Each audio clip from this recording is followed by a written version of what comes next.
Guys, with Eccentric Embroidery here, back with another video. Let's cook up a piece. Today I got a design inspired by Asian Heritage Month.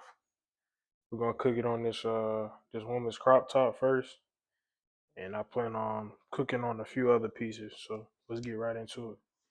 Let's first start off by go ahead hooping. So get the backing. May is, I think, Asian Island Pacific Heritage Month.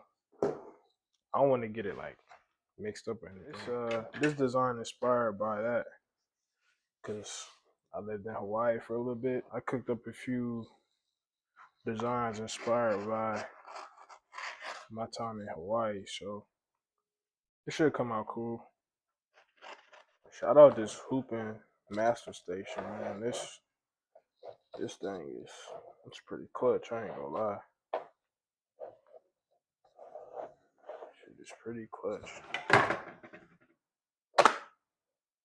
Got it right where we want it. Take it to the machine. So we got the machine. First thing first, check the bobbin levels.